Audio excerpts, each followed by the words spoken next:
karagdagang hatid natin mula rito sa Pulilan, Bulacan dahil ito na ang Kniling Carabao Festival at ito ay nag-umpisa na ngayon hanggang bukas.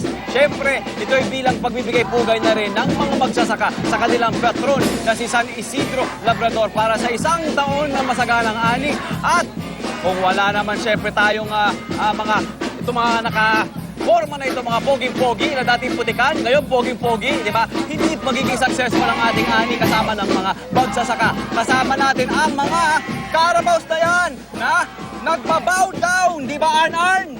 Yes, Tony Bet! Alam mo ba, biniba ko sa mga kalabaw dito. Marunong silang yumukod. Tignan mo, ang gagaalang nila, oh. Oh, di ba?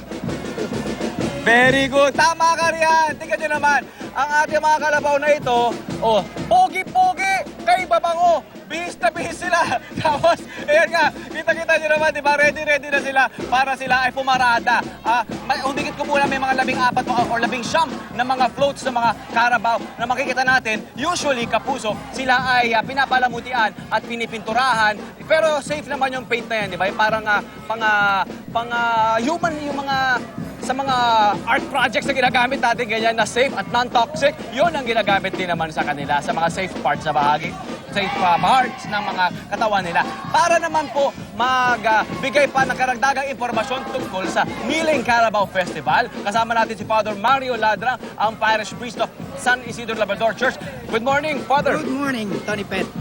Father, ano po ba ang simbolo ng pagpapaluhod o pagbabow down ng mga Carabaos dito sa Pulilan kasama ng mga magsasaka? Ang simbolo nito ay ang pagbibigay galang kay San Isidro Labrador, ang patron ng mga magsasaka na kung saan ang mga kalabaw na ito ay parating kasama ng mga magsasaka. Opo, ang tradisyon po ng pagpapaluhod ng mga Kalabaw, kailan po ito napumpisa? Matagal na ito nag-umpisa, maraming taon na ito nag-umpisa sapagkat ang bayan ng Pulilan ay bayan ng agrikultura. Tama po yun. Kasi intrinsic nga naman yung mga lupain dito, mga sakahan dito. Opo. Ang ating po mga kababayan, ready na po. Mahaba po bang preparasyon?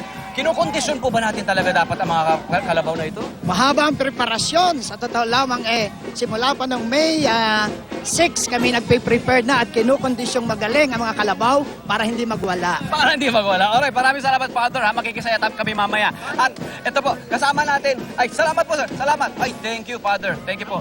Ito, kasama natin si Roberto Atayde. 40 taon nang sumasali sa mga parada. Isa siyang magsasaka at kasama niya si Jopay. Sir, good morning. Morning, magandang umaga. Sir, ano po ba ang kailangan natin gawin para makondisyon at mapaluhod ng ganyan ang ating mga kalabaw? Tingnan mo ang cute-cute niya, oh.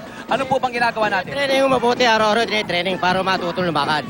Ano pong training ginagawa? Yung umaga, pinapalutong, pinalalakad po umaga. Pinapaluhod, pinapalakad, pinapaluhod.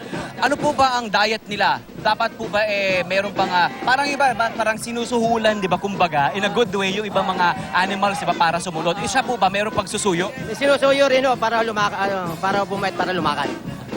Okay. Ngayon, kung ito, makikita nyo, Kapuso, yan, yan, ang naglalakad siya na nakaluhod. Yan, go Jopay, very good Jopay. How about you? Pwede ba sila lumuhod?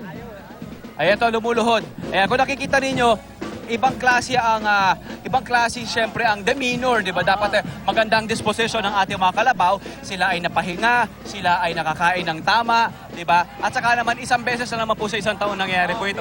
Minsan lang, 14 lang ako na mayo yung mga parada. Ano po ba ang sa palagay nyo nakukuha ninyo sa ganitong klase ng pagsa-celebrate kasama ng mga kalabaw? Ako po, Diyos, di po nagkakaroon ng diferensya. Tama po. At ito po ba, meron po ba itong swerteng na idudulot? Malaki po swerte po sa pamumuhay.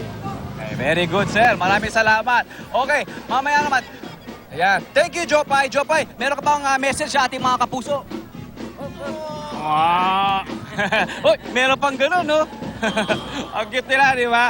Alright, kapuso, syempre, dapat meron tayong mga pagkain ngayon dito sa festival, di ba? Kapag mayroong kasiyahan, meron din syempre kainan, mga kakanin, at mga gatas ng kalabaw, syempre, galing sa ating mga magigiting at mighty kalabaw, ay ibinibida rin dito. Maaari niyong puntahan ito, maaari niyong pumasok bukan, matikman, at syempre, maaari kayo makisaya